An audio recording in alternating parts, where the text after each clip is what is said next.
اللهم صل على محمد وآل محمد. اللهم صل على محمد وآل محمد. اللهم صل على محمد وآل محمد. أعوذ بالله من الشيطان الرجيم. بسم الله الرحمن الرحيم.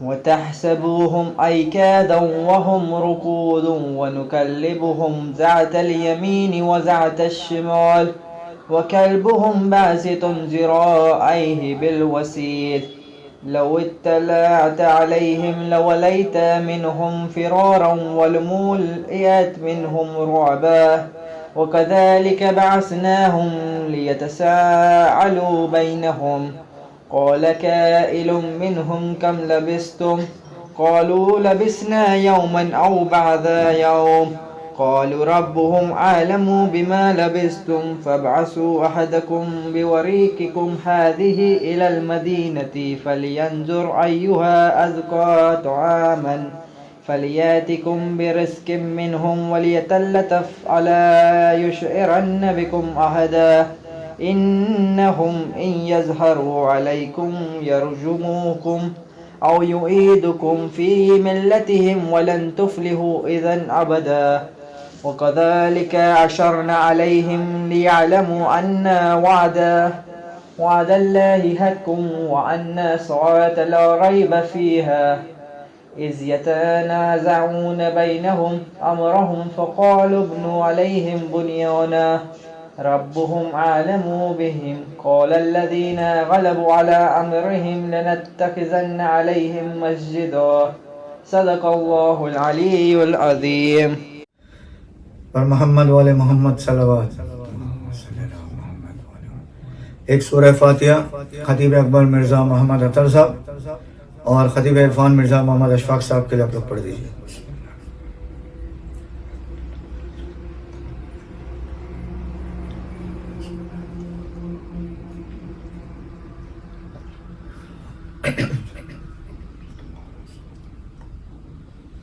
بآواز بلند صلوات. عباس تیرا حق ہے زمانہ تجھ روئے عباس تیرا حق ہے زمانہ تجھ روئے جب شام و سحر فاطمہ زہرا تجھ روئے عباس تیرا حق ہے زمانہ تجھ روئے درالیے پہرے پہ ستمگار کھڑا ہے درالیے پہرے پہ ستمگار کھڑا ہے کیسے تیرے لاشے پہ سکینہ تجھ روئے کیسے تیرے لاش پہ سکینہ تجھ روئے عباس تیرا حق ہے زمانہ تجھ روئے جس وقت اٹھایا نہ گیا لاشا جواں کا جس وقت اٹھایا نہ گیا لاشا جواں کا شے اس گھڑی اکبر سے زیادہ تجھ روئے شے اس گھڑی اکبر سے زیادہ تجھ روئے عباس تیرا حق ہے زمانہ تجھ روئے. زینب نے کہا شام میں غریباں میں اے غازی. زینب نے کہا شام میں غریباں میں غازی. بے پردہ مجھے دیکھ کے بابا تجھ روئے. بے پردہ مجھے دیکھ کے بابا تجھ روئے. عباس تیرا حق ہے زمانہ تجھ روئے. سجدے کے لیے جب لیا ہاتھوں کا سہارا. سجدے کے لیے جب لیا ہاتھوں کا سہارا تو سجاد مصلی پہ ہمیشہ تجھ روئے. تو سجاد مصلی پہ ہمیشہ تجھ روئے. عباس تیرا حق ہے زمانہ تجھ روئے. عباس تیرا حق ہے زمانہ تجھ روئے. باواز بلند صلوات.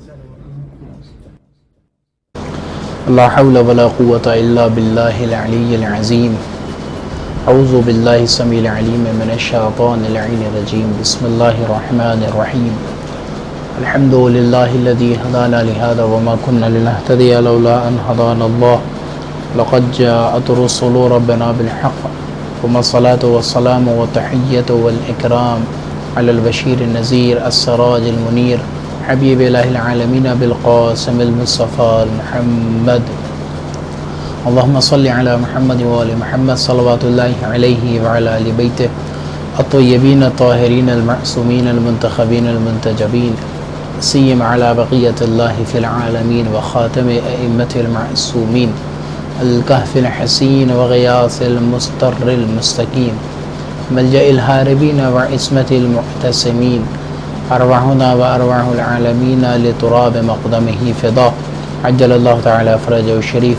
واللعنة الدائمة الباقية على أعدائهم وقتلتهم وغاصب حقوقهم أجمعين. أما بعد فقد قال الله الحكيم في كتابه الكريم. بسم الله الرحمن الرحيم. ادع إلى سبيل ربك بالحكمة والموعظة الحسنة وجادلهم بالتي هي أحسن وإن ربك هو أعلم بمن ضل عن سبيله وهو أعلم بالمهتدين. عزیزان گرامی، سورہ مبارکہ نحل کی اس آیت کے ذیل میں چند باتیں آپ کی خدمت میں عرض کی، جس میں پروردگار اعلیٰ ارشاد فرما رہا ہے کہ اپنے رب کے راستے کی طرف دعوت دو حکمت کے ذریعے اور اچھی نصیحتوں کے ذریعے، اور بحث کرو، گفتگو کرو، مناظرہ کرو اس طریقے سے کہ جو صحیح اور اچھا طریقہ ہے. اور تمہارا پروردگار اس کو بھی جانتا ہے کہ جو اس کے راستے سے گمراہ ہو گیا ہے، اور اس کے بارے میں بھی جانتا ہے کہ جو ہدایت کے راستے پر گامزن ہے، ہدایت یافتہ ہے. اس آیت کے ذیل میں ہماری گفتگو، تیسری گفتگو آج یہ ہو رہی ہے، اور آج بھی چند باتیں اسی آیت کے ضمن میں اپنے موضوع کے متعلق، کہ جو موضوع ہم نے عنوان مناظرات کے حوالے سے قرار دیا کہ اہل بیت علیہم السلام نے کیا طریقے بتائے مناظرے کے، کیا طریقے بتائے ہیں گفتگو کرنے کے، کیا راستے بتائے ہیں مناظرے کرنے کے، مباحثے کرنے کے. اسی گفتگو اور بحث کو جاری رکھتے ہوئے، کنٹینیو کرتے ہوئے ہم اپنی بات کو پھر سے وہیں سے جوڑ دیتے ہیں جہاں پر ہم نے اپنی گفتگو کو ختم کیا تھا، روکا تھا. اور ہماری گفتگو اور مرحلہ آ کر یہاں پر رکا تھا کہ پیغمبر اکرم کی خدمت میں 5 الگ الگ دین کے ماننے والے افراد آئے اور پیغمبر کے سامنے سوالات رکھے. پیغمبر نے ان کے جوابات بھی دیے اور ہم نے تقریباً 4 مختلف نظریات کے جوابات دیے پیغمبر اکرم کی زبانی. اور ہم نے دیکھا، ملاحظہ فرمایا کہ پیغمبر کس طریقے سے مسائل کو حل کرتے تھے، کس طریقے سے سامنے والے کو مطمئن کرتے تھے، سیٹسفائی کرتے تھے، جواب دیتے تھے تاکہ سامنے والا پھر کوئی سوال نہ اٹھانے پائے. تو یہ پروردگار عالم کی طرف سے خاص علم تھا جو اہل بیت کی شکل میں ہمیں دیا گیا ہے. آئیے جانتے ہیں آگے آخری مرحلہ جس کا سوال میں نے آپ کی خدمت میں پیش بھی کر دیا تھا، اس کو ذرا سا اشارتاً دہراتے ہوئے میں بات کو ربط دے دوں. آخری بحث میں ہم نے یہ بیان فرمایا تھا کہ پیغمبر اب مخاطب ہوئے مشرکین عرب کی طرف، اور پیغمبر نے ان سے پوچھا کہ بھئی تمہارا کیا نظریہ ہے؟ تو انہوں نے کہا کہ ہم بتوں کو پوجتے ہیں، بتوں کی عبادت کرتے ہیں اللہ کا تک پہنچنے کے لیے. تو پیغمبر اکرم نے ان سے ایک سوال کیا کہ یہ بتاؤ کہ کیا تم اس وجہ سے بتوں کو پوجتے ہو تاکہ یہ تمہاری عبادتوں کو، تمہاری خواہشات کو، یا جو تمہاری ریکویسٹ ہیں اس کو جا کر اللہ کی بارگاہ تک پہنچائیں، اللہ تک یہ وسیلہ تمہارا ہے کہ یہ تمہاری باتوں کو اللہ تک پہنچاتے ہیں، تمہاری باتیں سنتے ہیں تم سے، پھر وہاں تک پہنچاتے ہیں. تم نے کہا نہیں ایسا تو نہیں ہے. تو پیغمبر نے پھر وہ جو میں نے بات پیش کی تھی، پیغمبر نے کہا کہ یہ سن نہیں سکتے، یہ بول نہیں سکتے، تو اس سے زیادہ تو تم سزاوار ہو کہ خدا کہلاؤ، کیونکہ تم نے خود اپنے ہاتھوں سے انہیں بنایا ہے. تو پھر وہاں پر میں نے عرض کیا تھا کہ 3 گروہ ہو گئے تھے اور تینوں نے اپنا الگ الگ نظریہ بیان کیا اور تینوں کے الگ الگ عقیدے تھے. ذرا اشارہ کر دوں. پہلے گروہ نے یہی کہا تھا کہ اے محمد، چونکہ گزشتہ لوگوں میں کچھ صالح افراد گزرے ہیں کہ جن کی شکل اور بت ہم نے بنائے ہیں اور ان کی عبادت ہم کیا کرتے ہیں تاکہ ان کے ذریعے سے اللہ کا تقرب حاصل کر سکیں. پھر دوسرا جو گروہ تھا اس نے یہ کہا کہ یہ جو شکلیں اور بت جو ہم بناتے ہیں یہ جو ہے وہ اصل میں ایک قوم تھی پہلے صالح جن کے اندر اللہ حلول کر گیا تھا، لہٰذا اس قوم کا احترام کرتے ہیں اور ان کی عبادت کرتے ہیں اللہ کا تقرب حاصل کرنے کے لیے. تیسرے وہ لوگ تھے جنہوں نے کہا کہ یہ جو بت ہم بناتے ہیں یہ جناب آدم کی شبیہ ہے، اور وہ حکم خدا جو فرشتوں کو آیا تھا کہ سجدہ کرنا ہے، ہم اس حکم کو بجا لاتے ہیں اور یہاں پر سجدہ کر رہے ہیں اور آدم کا یہ پتلا ہے.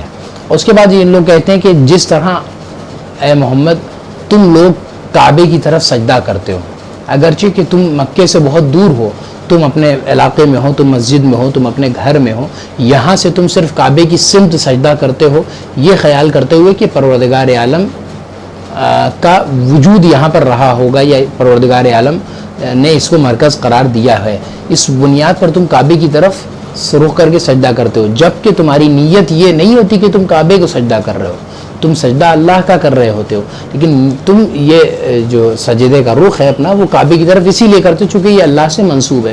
اسی بنیاد پر ہم اس بت کی پوجا کرتے ہیں، اس بت کو پوجتے ہیں، تاکہ اس وجہ سے نہیں کہ ہم آدم کو پوج رہے ہیں، ہم عبادت اللہ کی کر رہے ہیں لیکن اس کو ذریعہ قرار دے رہے ہیں اللہ تک پہنچنے کا. تو اب پیغمبر اکرم کی خدمت میں جب یہ باتیں سامنے آئیں اور پیش ہوئیں تو پیغمبر نے ان تینوں کا جواب الگ الگ طریقے سے اور تینوں کو الگ الگ دیا. پہلا گروہ جو یہ کہہ رہا تھا کہ کچھ افراد تھے کہ جن کے اندر اللہ حلول کر گیا تھا. میں نے حلول کے معنی بھی بتائے تھے کہ جیسے کسی چیز کا کسی چیز کے اندر سما جانا. مثال کے طور پر مثال دے دوں بات واضح ہو جائے کہ آپ ایک گلاس پانی لیں اور اس میں شکر ڈالنے کے بعد اس کو مکس کر دیں، ملا دیں، گھول دیں، تو وہ شکر پانی میں اس طرح سے مل جاتی ہے کہ پتہ نہیں چلتا کہ کیا شکر اس پانی میں ہے یا نہیں ہے، اور اب آپ اس شکر کو پانی سے الگ بھی نہیں کر سکتے.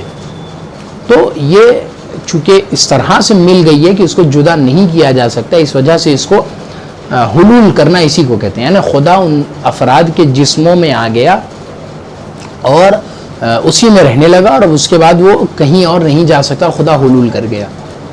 تو پیغمبر نے ان جو اس نظریات کے لوگ تھے، اس نظریے کے لوگ تھے، ان کو جواب دیا بالکل سیدھے طریقے سے.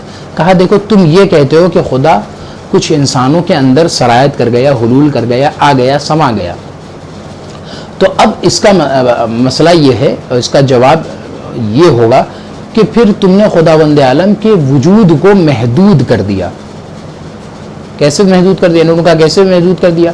کہا محدود اس طرح کر دیا چونکہ خدا بند عالم کی ذات وہ ہے کہ جو ساری کائنات میں چھائی ہوئی ہے، اور اس کا وجود پروردگار عالم کا ساری کائنات کے اوپر ہے۔ تو جب پروردگار عالم کا وجود ساری کائنات کو گھیرے ہوئے ہے اور خدا ہر جگہ موجود ہے، اس خدا کو کہ جو ہر جگہ ہے تم اگر کسی جسم میں لا کر قید کر دو گے تو خدا محدود ہو جائے گا، وہ حد میں آ جائے گا۔ لہٰذا وہ خدا، یعنی تم نے کسی جسم کے اندر خدا کو قید کر دیا، اب وہ کہیں نہیں جا سکتا، اب وہ اس جسم کی چار دیواری کے اندر قید ہو گیا، وہ کہیں نہیں جا سکتا۔ تو تم نے خدا کی جو منزلت اور مقام و مرتبہ اور رتبہ تھا اس کو گھٹا دیا۔ اب پھر پیغمبر نے کہا کہ چلو یہ ایک بات ہو گئی۔ اس کے علاوہ پیغمبر نے کہا کہ دیکھو دوسری بات یہ کہ جسم کی کچھ خصوصیتیں ہوتی ہیں۔ مثلا ایک جسم ہے، ایک عام انسان کا یا کسی بھی شکل کا کسی بھی چیز کا دنیا میں جسم ہوتا ہے، ایک اس کا فزیکل پارٹ ہوتا ہے جو باڈی ہوتی ہے، اس کی کچھ خصوصیات ہوتے ہیں۔ جسم کی خصوصیات یہ ہے کہ مثلا اس میں رنگ پایا جائے گا، وہ کالا ہوگا، سانولا ہوگا، سفید ہوگا، پیلا ہوگا، یا جسم کی خصوصیات ہے کہ وہ لمبا ہوگا، چوڑا ہوگا، اس کے اندر گہرائی پائی جاتی ہوگی۔ اس کے علاوہ تو یہ ساری چیزیں وہ ہیں جو جسم کی خصوصیات، یعنی ایک جسم ہو ہی نہیں سکتا کہ وہ کسی رنگ سے خالی ہو، یعنی ایک باڈی یا تو سفید ہوگی یا کالی ہوگی یا سانولی ہوگی، کوئی نہ کوئی رنگ اس کا ہوگا۔ اسی طرح سے ایک جسم ہے، یا تو وہ پتلا ہوگا یا وہ موٹا ہوگا، یا تو وہ لمبا ہوگا یا ناٹا ہوگا۔ تو یہ جسم کی خصوصیات ہیں کہ اس میں رنگ بھی ہوتے ہیں، گہرائی ہوتی ہے، چوڑائی ہوتی ہے، یہ ساری چیزیں الگ الگ طرح سے اس جسم کی خصوصیات ہوتی ہیں۔ تو اگر تم یہ کہتے ہو کہ پروردگار عالم کسی انسان کے جسم میں سما گیا تو پھر گویا خداوند عالم کا وجود بھی جسم کی طرح ہے، ہو گیا، یعنی خداوند عالم بھی یا تو گورا ہوگا یا کالا ہوگا یا لمبا ہوگا یا ناٹا ہوگا۔ تو اس طرح سے آپ خدا کے وجود کے قائل ہو جائیں گے اور اس کے جسم کے قائل ہو جائیں گے۔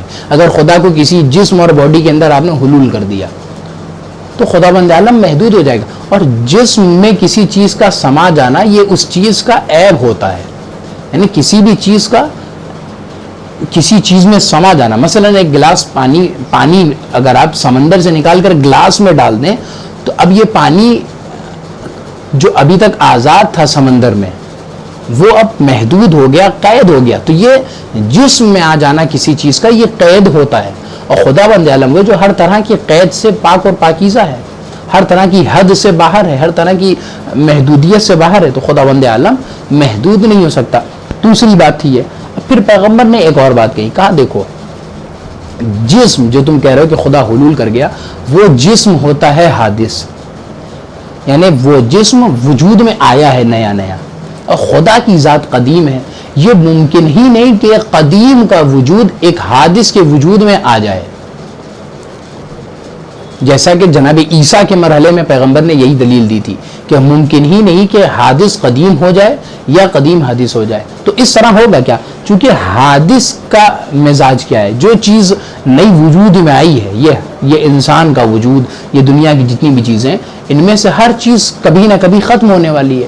یہ جسم انسان کا کبھی نہ کبھی انسان کو موت آنے ہی والی ہے۔ تو جب حادث کا وجود، حادث کا مطلب یہ ہوتا ہے کہ وہ وجود ختم ہو جائے گا، فنا ہو جائے گا، اور اگر خداوند عالم کسی وجود میں حلول کر جائے تو معاذ اللہ یعنی خداوند عالم کو بھی فنا ہونا ہے، اور یہ ممکن ہی نہیں ہے۔ اگر خدا فنا ہو جائے گا تو پھر وہ خدا نہیں رہے گا۔ اب پیغمبر نے یہ بات پہلے گروہ سے پیش کی، پھر پیغمبر دوسرے گروہ کی طرف مخاطب ہوئے، اور دوسرے گروہ سے پیغمبر اکرم نے کہا کہ بھئی تم یہ کہتے ہو کہ یہ قوم تھی پہلے جس کے اندر اللہ حلول کر گیا، جس کی ہم نے شکل بنائی، بت بنائی، اس کو پوجتے ہیں، اس کی عبادت کیا کرتے ہیں۔ پیغمبر نے یہاں پر ایک مثال دی۔ پیغمبر نے کہا یہ بتاؤ کہ مثلا تم کسی بادشاہ کی خدمت میں جاؤ، کسی بادشاہ کے سامنے جاؤ، اور اس کے بعد اسے جھک کر بہت ادب سے سلام کرو، اسی کے ساتھ ساتھ وہیں پہ بادشاہ کا نوکر ہے، اس کا بھی تم نے احترام ویسے ہی کیا جیسا تم نے بادشاہ کا احترام کیا، یعنی بادشاہ کے سامنے تم نے جھک کر اسے آداب کیا، سلام کیا، اسی طرح نوکر کا بھی کہ جو وہاں پر تھا اس کو بھی آداب اور سلام جھک کر تم نے بجا لایا۔ تو کیا یہ بتاؤ جو تم نے نوکر کی تعظیم کی بادشاہ کی طرح، یہ بادشاہ کی توہین ہے یا نہیں ہے؟ تو انہوں نے کہا بادشاہ کی توہین ہے، چونکہ مرتبہ دونوں کا الگ ہے، لہٰذا احترام کا جو لیول ہوگا وہ بھی الگ ہوگا. بادشاہ کا احترام ایک الگ ہوگا، ایک نوکر کا احترام الگ ہوگا. لیکن اگر دونوں کا برابر سے احترام کیا جائے تو یہاں پہ پھر وہ اس بادشاہ کی توہین ہوگی. اب پیغمبر نے یہاں پر کہا کہ دیکھو، جب تم یہ سمجھ رہے ہو اس بات کو کہ بادشاہ کے ہوتے ہوئے کسی اور کو وہی احترام دینا جو بادشاہ کو دیا جاتا ہے، اس بادشاہ کی توہین ہوتی ہے، اسی طرح خداوند عالم کے وجود کے ہوتے ہوئے اگر خدا دنیا موجود نہ ہوتا تو یہ بات ہوتی کہ تم نے بتوں کو پرستش کر لی، بتوں کی عبادت کر لی. لیکن جب خداوند عالم کا وجود ہے، تم مانتے ہو خدا کو، اس کے ہوتے ہوئے تم بتوں کی پرستش کرو تو یہ تو خدا کی توہین ہے، یہ خدا کی انسلٹ ہے کہ تم خدا کے ہوتے ہوئے غیر خدا کی پوجا کر رہے ہو، غیر خدا کی پرستش اور عبادت کر رہے ہو. اب جیسے ہی پیغمبر نے یہ بات کہی تو ان کو یہ بات تھوڑی سی، اس گروہ کو یہ بات سمجھ میں آئی کہ ہاں یہ بات تو صحیح ہے کہ خدا کے ہوتے غیر خدا کی عبادت نہیں کر سکتے، یہ غیر خدا کی، یہ خداوند عالم کی توہین ہے اگر غیر خدا کی عبادت کر لی جائے. اب پیغمبر تیسرے گروہ کی طرف مخاطب ہوا جو یہ کہہ رہا تھا کہ ہم نے اس لیے یہاں پر اطاعت کرتے ہیں، ہم یہاں پر اس لیے یہ بت کو پوجیں چونکہ یہ بت جناب آدم کی شبیہ ہے. ہم چونکہ ملائکہ کے ساتھ نہیں تھے، ہم نے سجدہ نہیں کیا تھا، لہٰذا اب ہم یہاں پر سجدہ کر رہے ہیں اور یہاں پر ملائکہ کی طرح عبادت کر رہے ہیں. تو یہاں پر پیغمبر نے ان سے اب یہ کہا کہ بھئی ٹھیک ہے، تمہارا یہ نظریہ ہے. اس کے بعد وہ کعبے والی مثال جو انہوں نے دی کہ جس طرح آپ کعبے کو سجدہ کرتے ہیں اور کعبے کو خدا نہیں سمجھتے بلکہ خدا کی نیت ہوتی ہے، وہ خالی رخ کعبے کی طرف ہوتا ہے، ویسے ہی ہم بھی کرتے ہیں. تو یہاں پر انہوں نے اب یہاں پر پیغمبر اکرم نے ایک ان لوگوں سے سامنے مثال پیش کی. آپ دیکھیے پیغمبر استدلال کیسے کر رہے ہیں اور پیغمبر کیسے ان لوگوں کو جواب دے رہے ہیں. ہر ایک بات پر مثال ہے، اگزامپل ہے، دلیل ہے. اس کے بعد پیغمبر ان کو خود ان سے اقرار کرواتے ہیں کہ ہاں وہ غلطی پر تھے یا نہیں تھے، کیا وہ غلط تھے یا نہیں تھے. تو پیغمبر نے ان سے کہا کہ یہ بتاؤ کہ اگر کوئی شخص تمہیں دعوت پر بلائے، مثال کے طور پر پیغمبر نے 2-3 ایگزامپلز دیے وہ میں بتا رہا ہوں. پیغمبر نے کہا کہ مثال کے طور پر کوئی شخص تمہیں کسی دن کہے کہ آپ فلاں دن، مثال کے طور پر کہ جمعے کے دن آپ ہمارے یہاں دعوت پہ آئیے گا، کھانے پہ آئیے گا. پیغمبر نے کہا یہ بتاؤ اگر کوئی شخص تمہیں دعوت پہ اس دن بلائے اور اس کے بعد کیا یہ ممکن ہے کہ آپ اس کے گھر تھرسڈے کو پہنچ جائیے اور اس کے بعد کہیے کہ ہم دعوت کھانے آئے ہیں؟ کیا ایسا آپ کر سکتے ہیں؟ تو انہوں نے کہا نہیں، یہ نہیں ہو سکتا، جس دن بلایا اسی دن جائیں گے. پیغمبر نے کہا اچھا یہ بھی چھوڑو، اچھا یہ بتاؤ کہ اسی دن آپ جائیں لیکن اس کا گھر جہاں پر اس نے بلایا تھا وہاں نہ جا کے ایک دوسرا گھر جو اس کا ہے تھوڑی سی دور پہ آپ دوسرے والے گھر پہ پہنچ جائیں. اسی دن جائیے اور دعوت کے وقت پر جائیے، لیکن آپ اس کے دوسرے گھر پہ پہنچ جائیے دعوت میں اور اسے کہیے کہ ہم دعوت کھانے آئے. تو سامنے والا کیا کہے گا کہ بھائی ہم نے آپ کو دعوت دی ہے مگر اس گھر پہ دی ہے، اس والے گھر پر آپ کو آنے کی کوئی ضرورت نہیں تھی اور آپ یہاں کیوں آئے ہیں؟ یہاں پر آنے کی آپ کو کوئی ضرورت نہیں تھی، اس گھر پہ آنے کی. تو کیا یہ ہو سکتا ہے؟ ان کا نہیں، یہ بھی نہیں ہو سکتا. پیغمبر نے کہا اچھا چلو یہ بھی چھوڑو، ایک اور میں مثال دیتا ہوں، اس کا تم جواب دو. پیغمبر نے کہا یہ بتاؤ کہ اگر کوئی شخص تمہیں کوئی چیز تحفہ دے رہا ہو، کوئی سامان گفٹ دے رہا ہو اور تم اس سامان کو قبول نہ کرو تحفے کے طور پہ بلکہ اس کی جگہ اس کے پاس ایک اور چیز تھی تم اسے مانگنے لگو.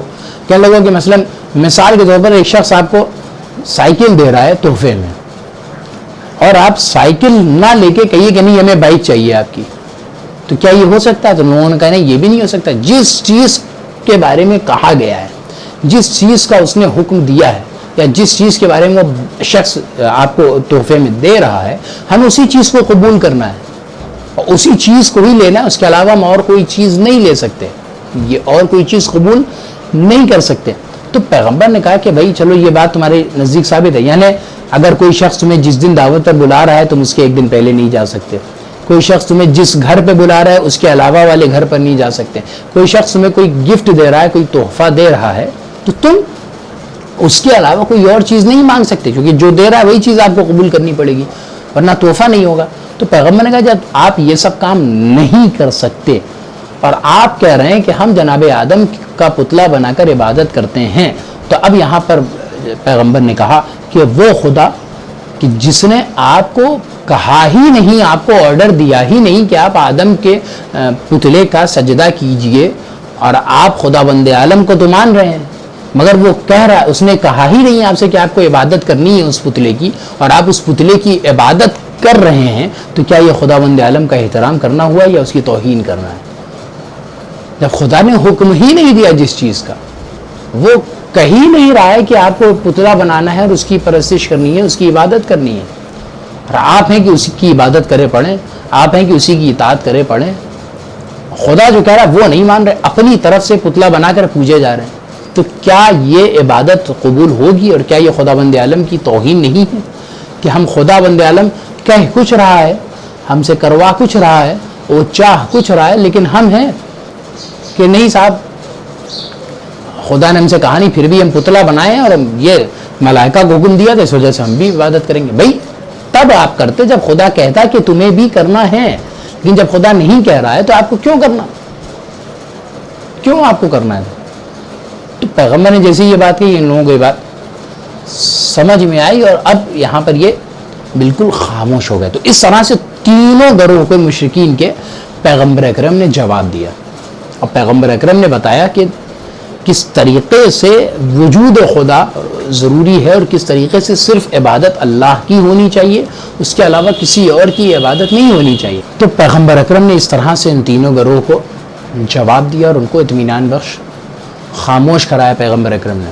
تو اب آپ یہاں پہ ملاحظہ فرمائیں کہ کس طریقے سے استدلال ہوتا ہے. تاریخ کہتی ہے کہ پیغمبر اکرم کے پاس یہ جو افراد جو تھے، تقریباً یہ جو 5 الگ الگ نظریات کے تھے، تقریباً 25 افراد تھے. یعنی یہ 5 کا ایک گروپ تھا، ہر نظریے کے والوں کا یہ 25 افراد کا گروپ تھا کہ جو پیغمبر کے پاس آیا تھا. تاریخ کہتی ہے کہ اس کے بعد امام صادق علیہ السلام جو روایت کو نقل کر رہے تھے، وہ آپ بیان فرماتے ہیں کہ 3 دن گزرے تھے ابھی کہ وہ سارے کے سارے افراد واپس لوٹے، اور اس کے بعد انہوں نے آنے کے بعد پیغمبر اکرم کی بارگاہ میں کہا کہ اے محمد، تم نے واقعاً سچ کہا اور صحیح دلیلیں قائم کی، اور اس کے بعد کہا کہ نشہد انک رسول اللہ، اے محمد ہم گواہی دیتے ہیں کہ آپ ہی اللہ کے رسول ہیں. اب آپ سوچئے کہ کتنا بڑا کام پیغمبر اکرم نے ایک نشست میں کر دیا کہ 25 افراد، وہ بھی 5 الگ الگ نظریات کے ماننے والے. اب ان 25 سے کتنے اور لوگ جڑے ہوئے تھے، ان کے قبیلے والے، ان کے قوم والے، اور کتنے مسلمان ہوئے ہوں گے. سوچئے ایک نشست میں، ایک بزم میں، ایک بیٹھک میں پیغمبر اکرم نے اتنے لوگوں کو مسلمان قرار دے دیا، اتنے لوگوں کو مسلمان بنا دیا. تو یہ طریقہ استدلال کا تھا، یہ طریقہ تھا کہ جو پیغمبر اکرم ہمیں بتا رہے تھے کیسے بات کرنی ہے سنجیدگی کے ساتھ. آپ دیکھیں نہ کہاں پہ کوئی شور، نہ شرابہ، نہ کوئی جھگڑا، نہ کوئی بدتمیزی، نہ کوئی بد کلامی. خاموشی کے ساتھ پیغمبر نے سوالات کے جوابات دیے، بات تمام ہو گئی. تو ہمیں چاہیے کہ یہ جو واقعہ 3 دن کے بعد تیسرے دن میں آج ہم نے تمام کیا ہے، کافی طولانی ہو گیا یہ واقعہ، اس معذرت چاہتے ہیں، مگر ضروری بحث تھی کہ پیغمبر اکرم کے روش کو ہمیں دیکھنا ہے کہ کس طریقے سے ہمیں بات کرنا ہے، کس طرح سے ہمیں گفتگو کرنا ہے، کس طرح سے ہمیں مناظرہ کرنا ہے. ہمیں یہ طریقے ہمیں سیکھنے پڑیں گے اہل بیت سے. اب ہم آگے بڑھیں گے تاکہ جانیں کہ اور دیگر معصومین علیہ الصلوۃ والسلام نے کس طرح سے گفتگو کی ہے. یہ تو پیغمبر کی گفتگو تھی، وقت نہیں ہے، ورنہ اگر صرف تاریخ میں پیغمبر ہی اکرم پر ہم لوگ ٹھہر جائیں تو یہ پورے 10 دن اور یہ ہماری 10 دن کی نشست صرف پیغمبر اکرم کی زندگی پر ٹکی رہے گی. اور تاریخ میں اتنے واقعات ہیں کہ ممکن ہی نہیں کہ انسان ایک اشرے میں اس کو سمیٹ سکے. اور یہ موضوع اتنا وسیع موضوع ہے کہ جس میں کوشش یہ رہے گی کہ زیادہ سے زیادہ معصومین کے دور میں جتنے اہل بیت اور ائمہ کے دور میں مناظرات ہوئے ہیں ان کو آپ کی خدمت میں ایک ایک کر کے پیش کر دیا جائے. لیکن چونکہ جیسا حالات ہیں اور اس اعتبار سے 10 دن میں تو یہ ممکن نہیں کہ ہم سارے اہل بیت کی گفتگو کو آپ کے سامنے پیش کر سکیں. بہرحال جتنا بھی ہو سکا 5ویں امام 6ٹھے امام تک جہاں تک ہم جا سکے کوشش کریں گے کہ اس سلسلے کو لے کے جائیں اور جلدی جلدی آپ کی خدمت میں گفتگو اور باتوں کو پہنچاتے رہیں. آئیے آگے بڑھتے ہیں اور دیکھتے ہیں کہ کس طریقے سے پیغمبر کے بعد پیغمبر کے جانشین اور پیغمبر کے وصی اور خلیفہ نے اس عہدے کو سنبھالا اور اس کام کو انجام دیا کہ جو کام پیغمبر اکرم نے شروع کیا اور اس پیغام کو ہم تک پہنچایا جو پیغمبر نے ہم تک پہنچانے کو کہا تھا. وہ سوال کہ جو عام طور سے ہم سب کے ذہنوں میں اٹھتا ہے، مولا کائنات نے اس سوال کا خود جواب دیا ہے۔ ہمارے ذہنوں میں ایک تصور اٹھتا ہے اور ہم عام طور سے اس کا جواب نہیں تلاش پاتے، اور عموماً ہمیں اس کا جواب نہیں مل پاتا۔ اس جواب کو مولا کائنات نے کیسے پیش کیا، اور وہ سوال جو ہمارے ذہنوں میں اب اٹھتا ہے اور آج جو لوگ اس کی الگ الگ تعویل بیان کرتے ہیں، اس سوال کا اصل جواب کیا ہے اور مولا کائنات نے کیا کہا ہے۔ ہم سب کے ذہنوں میں ایک سوال اٹھتا ہے کہ مولا کائنات نے اپنے جو 25 سالہ دور رہا ہے خاموشی کا، اس دور میں اپنے حق کا مطالبہ کیوں نہیں کیا؟ ہر عام ذہن اس بات کو سوچتا ہے، ہر شیعہ اس بات کی طرف متوجہ ہوتا ہے کہ مولا کائنات نے سوال کیوں نہیں کیا۔ یہ آج اس مسئلے کو حل کرتے ہیں خود مولا متقیان کی زبانی، جو واقعہ یہ اسی کتاب میں احتجاج مرحوم طبرسی کی کتاب احتجاج میں یہ واقعہ بھی موجود ہے، اور میں اس لیے بار بار اس کتاب کا سہارا لے رہا ہوں چونکہ یہ وہ پوری کتاب ہے کہ جو اہل بیت کے مناظرات اور ڈیبیٹس کے اوپر ڈیپینڈ ہے۔ پوری کتاب اسی کی نہج پر لکھی گئی ہے جس میں اہل بیت کے مناظرات ہیں، اور ہمیں چاہیے کہ اس طرح کی کتابیں پڑھیں تاکہ ہمارا ذہن کھلے، ہماری عقلیں کھلیں، اور ہمیں پتہ چل سکے کہ ہمیں کس طرح سے گفتگو کرنی ہے، کس طرح سے پبلک میں، معاشرے میں ہمیں مسائل کو حل کرنا ہوتا ہے، اہل بیت کی روش کیا ہے۔ آئیے دیکھتے ہیں مولا متقیان کے دور میں کیا پیش آیا۔ مولا متقیان جنگ نہروان سے واپس لوٹ رہے تھے۔ جیسا کہ آپ جانتے ہیں جنگ نہروان مولا کائنات کی حکومت کے جو 4 سالہ 9 مہینہ دن گزرے، ان میں تیسری جنگ اور آخری جنگ نہروان تھی۔ مولا کائنات اس جنگ سے لوٹ رہے تھے تو اتنے میں سب اصحاب مولا کائنات کے ساتھ میں بیٹھے تھے لشکر والے، تو آپس میں گفتگو ہو رہی تھی۔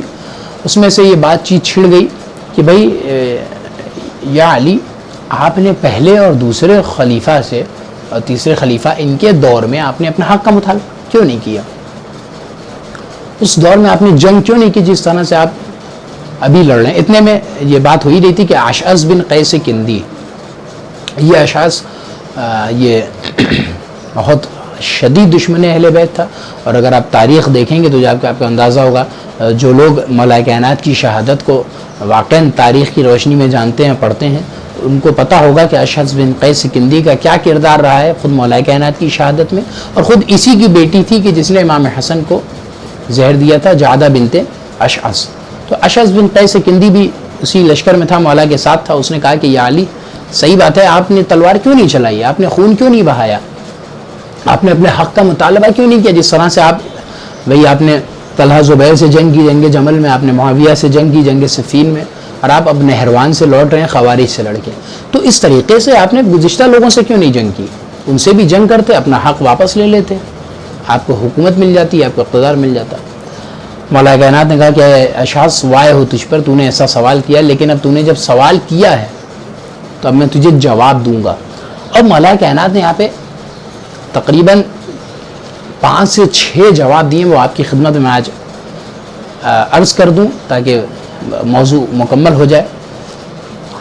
مولا کائنات نے عرض کیا کہ اے اشعث بن قیس، اور بقیہ اصحاب سے مخاطب ہوئے، کہ میں قرآن مجید سے دلیلیں دوں گا، اور قرآن مجید سے حضرت نے دلیلیں دی ہیں، اور اس کے بعد بتایا ہے کہ کس طرح سے انبیاء کرام بھی مجبور ہوئے تھے، اور انبیاء کرام کو بھی معذور قرار دیا گیا تھا، جس وجہ سے انہوں نے خداوند عالم سے دعا بھی کی تھی۔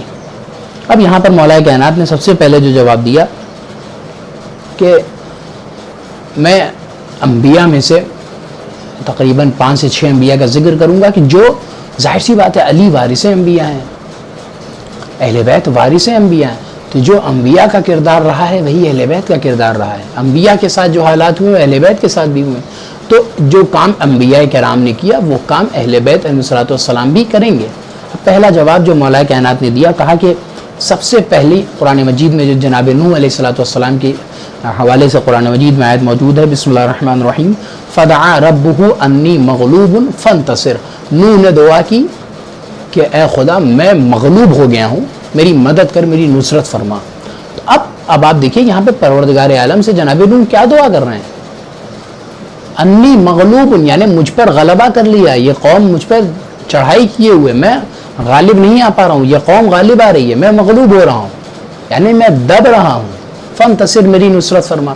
اب یہاں پہ امیر المومنین جملہ کہتے ہیں کہ اگر کوئی شخص یہ کہتا ہے کہ جناب نوح یہاں پر خوف کے عالم میں یہ جملہ نہیں کہہ رہے ہیں تو وہ شخص کافر ہے. اب آپ اندازہ لگائیں کہ کس طریقے سے مولا کائنات دلیل دے رہے ہیں کہ نبی خدا بھی خوف کے مارے یہ جملہ کہہ رہے ہیں, انی مغلوب فانتصر, میں مغلوب ہو رہا ہوں, میری نصرت فرما, میری مدد کر. مولا کائنات کہہ رہے ہیں اگر نوح علیہ السلام بغیر خوف کے یہ جملہ یہاں پر کہہ رہے ہیں تو جو شخص یہ کہہ رہا ہے کہ نوح بغیر خوف کے یہ بات کہہ رہے ہیں تو وہ شخص کافر ہے. اس کے بعد کہتے ہیں کہ قسم خدا کی اللہ کا وسیع بھی معذور تھا, یعنی خود اپنے آپ کو کہہ رہے ہیں کہ میں بھی معذور تھا. جس طرح سے نوح وہاں پر خوف کا غلبے کا خوف تھا جناب نوح علیہ السلام کو, اسی طرح میں بھی معذور ہو گیا تھا, اس قوم نے مجھے معذور کر دیا تھا. پھر مولا کائنات نے دوسری دلیل دی, جناب لوط علیہ السلام کا قول, لو ان لی بکم قوہ او آوی الی رکن شدید. جناب لوط علیہ السلام کہہ رہے ہیں اپنی قوم سے کہ کاش کہ میرے پاس قوت اور طاقت ہوتی, توانائی ہوتی, یا مجھے ایک مضبوط قلعے میں پناہ مل جاتی. یعنی جناب لوط علیہ السلام اپنی قوم سے عاجز آ کر اتنا ستایا, اتنا پریشان کیا کہ کہہ رہے کہ کاش میرے پاس قوت ہوتی میں تم سے مقابلہ کرتا, یا ایک مضبوط قلعہ ہوتا جس میں جا کے پناہ لے لیتا. اب پھر مولا کائنات کہتے ہیں کہ اگر کوئی شخص یہ کہہ رہا ہے کہ یہاں پر نبی خدا نے بغیر خوف کے یہ جملہ کہا ہے تو وہ کافر ہے, اور قسم خدا کی اللہ کا وسیع بھی معذور تھا. پھر مولا نے کہا کہ میں معذور تھا. پھر اس کے بعد تیسری دلیل جو مولا کائنات نے دی جناب ابراہیم علیہ السلام کی, جو کیا ہے جناب ابراہیم علیہ السلام کہہ رہے ہیں وَأَعْتَزِلَكُمْ وَمَا تَدْعُونَ مِن دُونِ اللَّهِ, اور میں اپنے چچا آزر سے کہ جو بت پرست تھے, جناب ابراہیم کہہ رہے ہیں کہ میں آپ سب سے دور ہو جاؤں اور ان لوگوں سے کہ جو اللہ کے علاوہ کسی اور کو دعوت دے رہے ہیں, کسی اور کو آواز دے رہے ہیں, کسی اور کی عبادت کر رہے ہیں, یعنی جو مشرکین ہیں, جو بت پرست ہیں, میں ان سب سے بھی دور ہو جاؤں, معزول کر لوں, اپنے آپ کو دور کر لوں, بچا لوں. پھر مولا کائنات نے کہا کہ اگر یہاں پر کوئی شخص کہہ رہا ہے کہ ابراہیم نے خوف کے علاوہ یہ بات کہی ہے تو وہ کافر ہے, اور اللہ کا وسیع معذور تھا.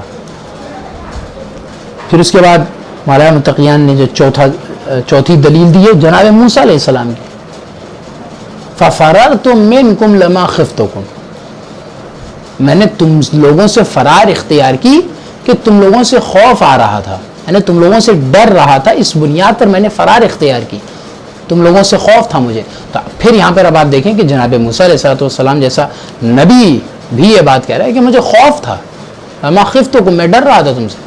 تو اب یہاں پر آپ دیکھیں پھر مولا کائنات نے کہا کہ اگر کوئی شخص یہ سمجھ رہا ہے کہ جناب موسیٰ نے بغیر خوف کے یہ بات کہی تو وہ شخص کافر ہے اور اللہ کا وسیع معذور تھا. پھر یہ بات, اور مولا کائنات نے جو پانچویں دلیل دی جناب ہارون کی, جناب موسیٰ کے بھائی, کیا دلیل دی مولا کائنات نے کہ ابن عمی ان القوم استضعفونی وکادوا یقتلوننی, اے میرے چچا زاد بھائی, یعنی جناب موسیٰ جب 40 دن کے لیے کوہ طور پہ چلے گئے تھے تو یہاں پر جناب ہارون کو بنا کر گئے تھے خلیفہ جانشین. تو یہاں پر جب جناب موسیٰ لوٹے تو دیکھ رہے ہیں لوگ سامری کی پوجا کر رہے ہیں, بچڑے کی پوجا کر رہے ہیں. جناب موسیٰ نے جناب ہارون کے سر کے بال کو پکڑ کے کھینچا. تو جناب ہارون یہاں جملہ کہتے ہیں ابن عمی ان القوم استضعفونی, اے میرے چچا زاد, اس قوم نے مجھے کمزور بنا دیا تھا, وَقَعْدُوا أَن يَقْتُلُونَنِي, اور عنقریب تھا کہ یہ مجھے قتل کر دیتے. یعنی اگر میں کچھ کہتا ان لوگوں سے کہ تم یہ کیوں کر رہے ہو, تم یہ غلط کام کر رہے ہو, تم اس طرح کی حرکتیں نہ کرو, تو یہ قوم مجھے قتل کر دیتی, یہ مجھے قتل کر دیتی. یہ خوف تھا مجھے, اس وجہ سے میں کچھ نہیں بول پایا. تو پھر یہاں پہ مولا کائنات کہتے ہیں کہ اگر کوئی شخص یہ کہتا ہے کہ یہاں پر جناب ہارون نے بغیر خوف کے یہ جملہ کہا تھا تو وہ شخص کافر ہے. اچھا, یہ جو بار بار مولا کائنات کافر ہے کہہ رہے ہیں, وہ کیوں کہہ رہے ہیں؟ وہ اس وجہ سے مولا کائنات کہہ رہے ہیں کافر ہے چونکہ قرآن مجید کی آیت ظاہراً دلالت کر رہی ہے کہ یہاں پر انبیاء کرام ڈر رہے تھے. اور پھر مولا کائنات کہنا کہ ان الوسیع اعذر, وسیع معذور تھا, یعنی اپنے آپ کو کہہ رہے ہیں کہ میں معذور تھا, جس طرح انبیاء معذور تھے میں معذور تھا. اب آخری دلیل جو مولا کائنات نے دی، چھٹی دلیل، وہ خود پیغمبر اکرم کی دلیل دی اور کہا کہ میرے بھائی محمد جب شب ہجرت کا واقعہ مولا کائنات نے دہرایا، اس کے بعد کہا کہ وہ غار میں پناہ لی انہوں نے اور مجھے اپنے بستر پر سلا دیا اور وہاں پہ کفار سمجھ رہے ہیں کہ محمد سو رہے ہیں، تو یہاں پر اگر پیغمبر اکرم نے جو مجھے سلایا ہے وہ کس وجہ سے؟ جان کا خوف تھا. تو اب پھر مولا کائنات کہنا کہ اگر یہاں پر کوئی کہہ رہا ہے کہ پیغمبر یہاں پر جو غار کی طرف گئے ہیں اور وہاں پناہ لی ہے وہ بغیر خوف کے پیغمبر نے یہ کام کیا ہے، تو وہ شخص کافر ہے، جھوٹا ہے، انکار کر رہا ہے وہ پیغمبر کا، اور اللہ کا وسیع معذور تھا. یعنی مولا کائنات انبیاء کرام کے عمل سے دلیل دے رہے ہیں، دلیل دے رہے ہیں کہ کس طریقے سے اللہ کا وسیع معذور تھا. جیسے انبیاء معذور ہوتے تھے، انبیاء کرام کے اوپر وقت آتا تھا، ویسے اللہ کے وسیع کے اوپر بھی وقت آتا تھا. تو عزیزان گرامی، یہ مولا کائنات نے جب یہ دلیلیں دے دی، اس کے بعد تاریخ کہتی جیسی مولا کائنات یہ جملے بیان کر چکے تو سارے لوگ کھڑے ہو گئے. سنیں مولا کائنات کے بارے میں تو لوگوں نے کہا کہ یا امیر المؤمنین، اے علی، اے امیر المؤمنین، ہمیں پتہ چل گیا کہ واقعا آپ معذور تھے، اور نحن المذنبون التائبون، ہم گناہ گار ہیں اور ہم توبہ کرتے ہیں، اور ہم جانتے ہیں کہ آپ کو اللہ کی طرف سے معذور قرار دیا گیا تھا.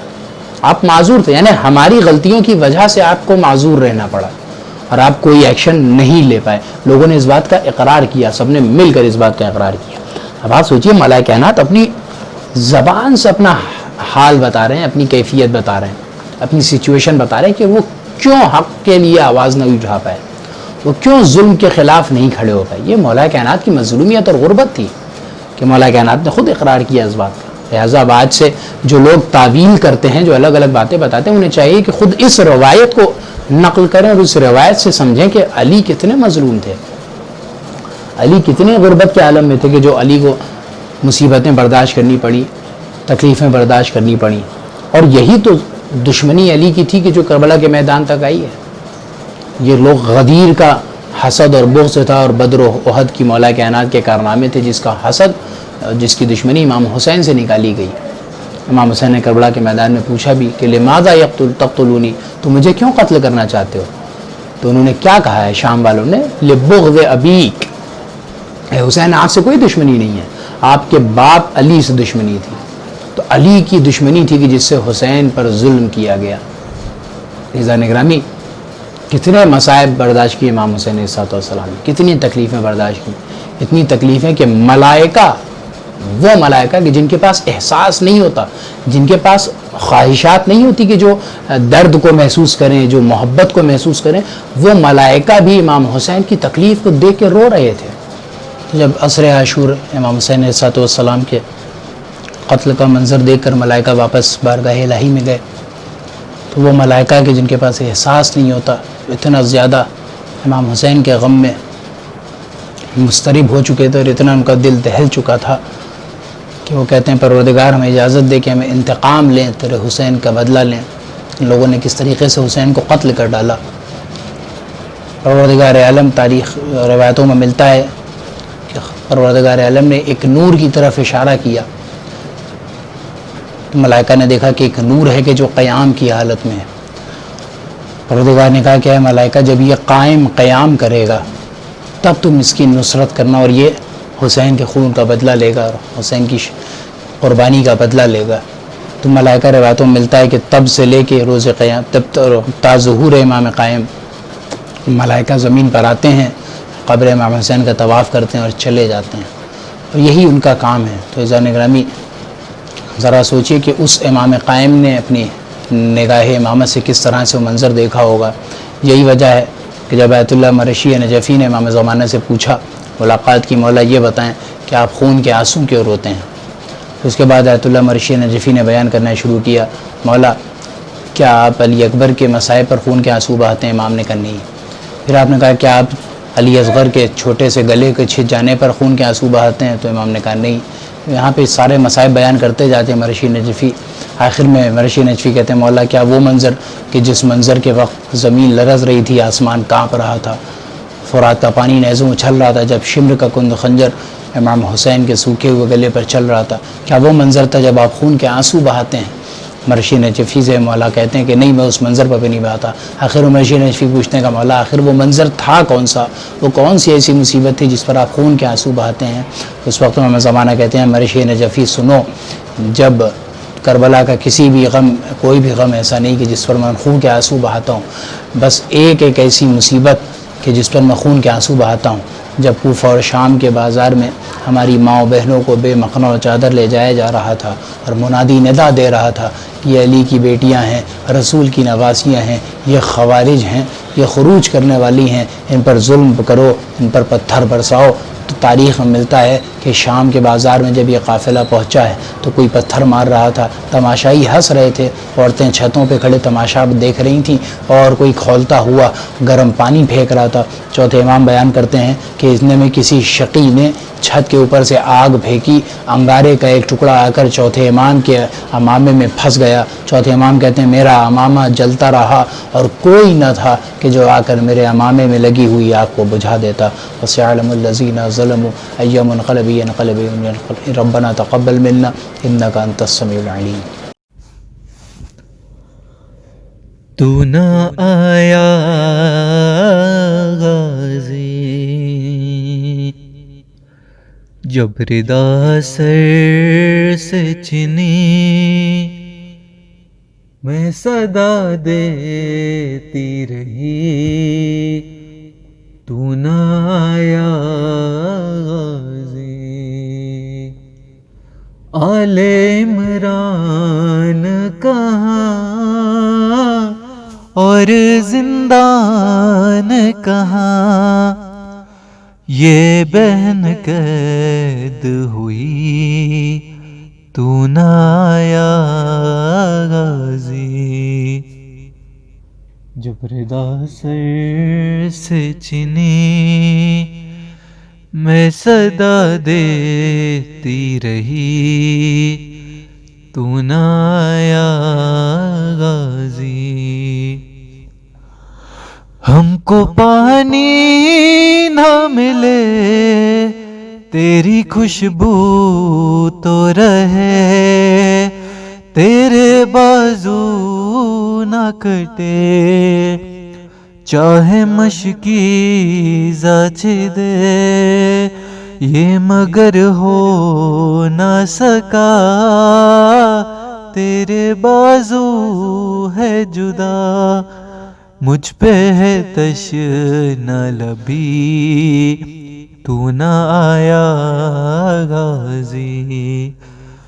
جب ردا سر سے چنی، میں صدا دیتی رہی، تو نہ آیا غازی۔ دھوپ میں تو تھا شجر، تجھ سے آباد تھا گھر، ہے برہنہ میرا سر، کیا نہیں تجھ کو خبر، اے علمدار وفا اس بہن کو باخدا، تجھ سے داراز تھی بڑی، تو نہ آیا غازی۔ جب ردا سر سے چنی، میں صدا دیتی رہی، تو نہ آیا غازی۔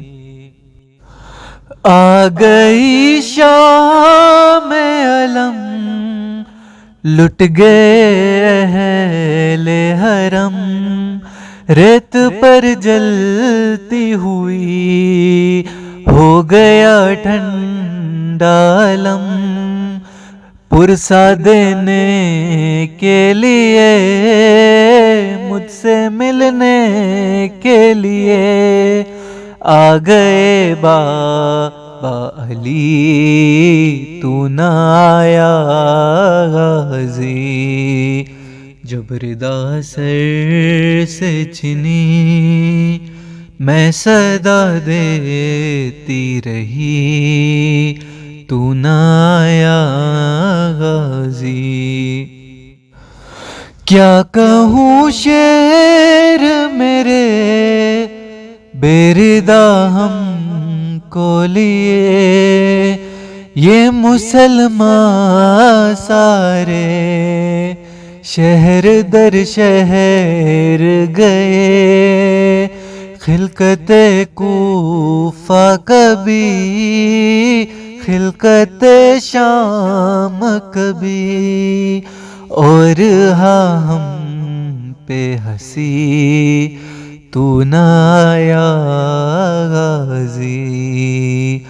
جب ردا سر سے چنی میں صدا دیتی رہی تو نہ آیا غازی۔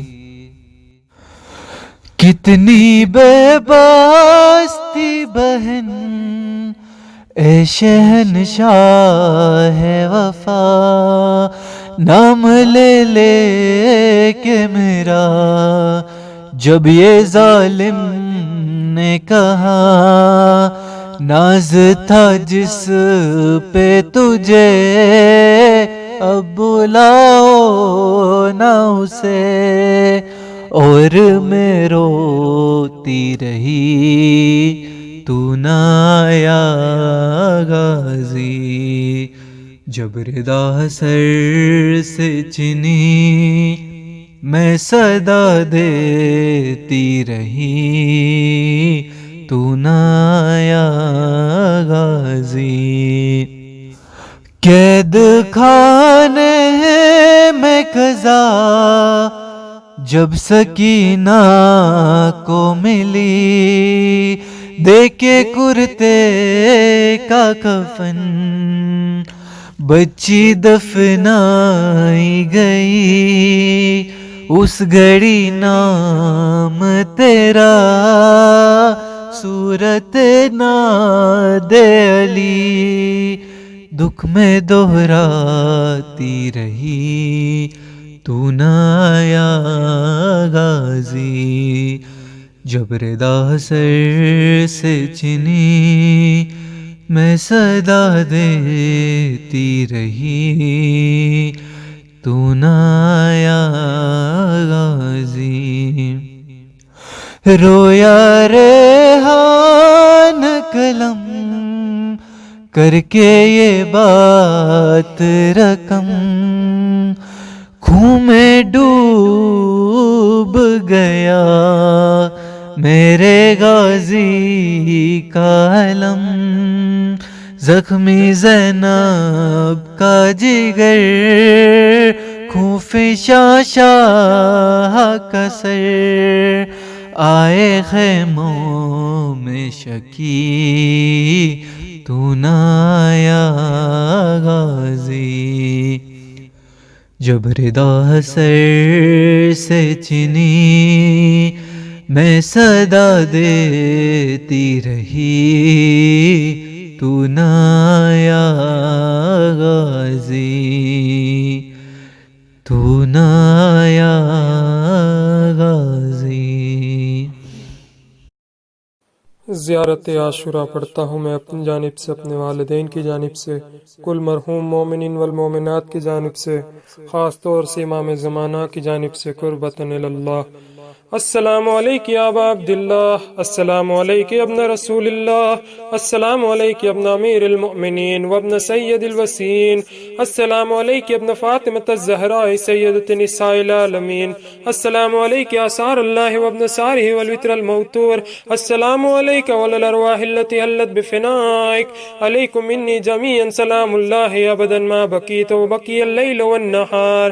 یا ابا عبداللہ لقد عظمت الرزیہ وجلت وعظمت المصيبة بك علينا وعلى جميع أهل الإسلام، وجلت وعظمت مصيبتك في السماوات على جميع أهل السماوات.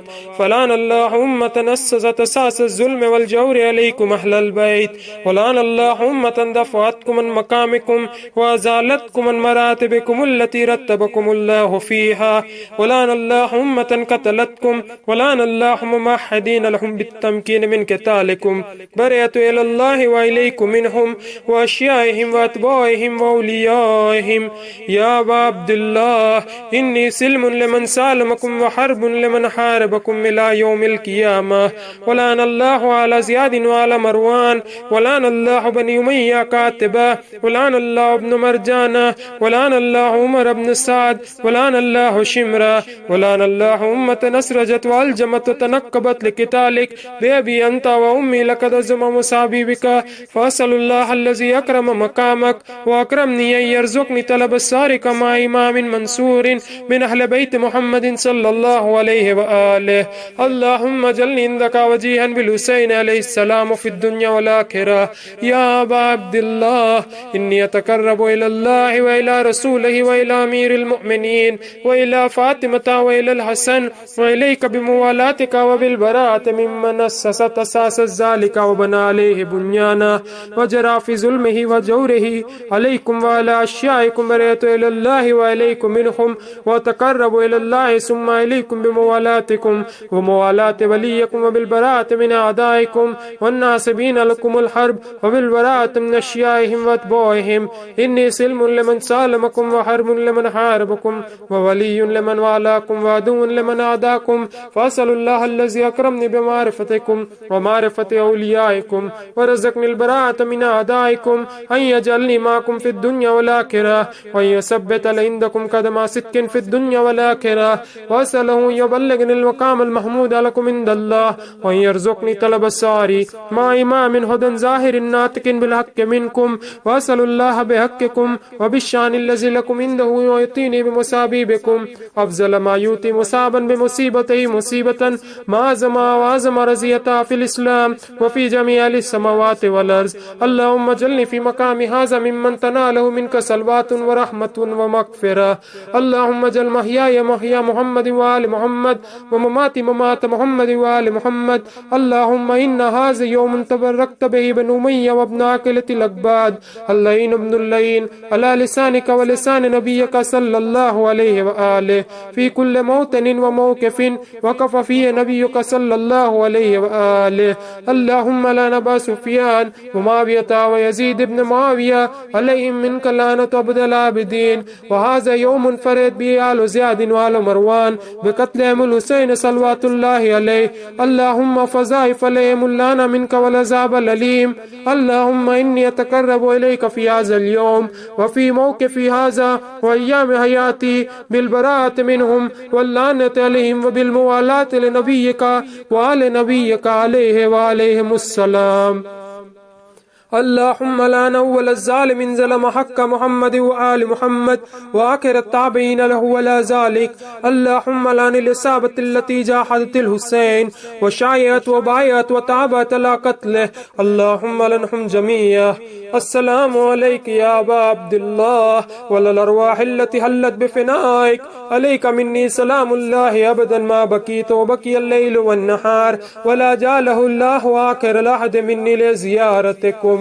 السلام على الحسين وعلى علي بن الحسين وعلى أولاد الحسين وعلى أصحاب الحسين. اللهم خص أنت أول الظالم باللعن مني وابدأ بي أولا ثم لن ثانيا والثالثة والرابع. اللهم لعن يزيد خامسا ولعن عبيد الله بن زياد وابن مرجانة وعمر بن سعد وشمرا وعلى أبي سفيان وعلى زياد وعلى مروان إلى يوم القيامة.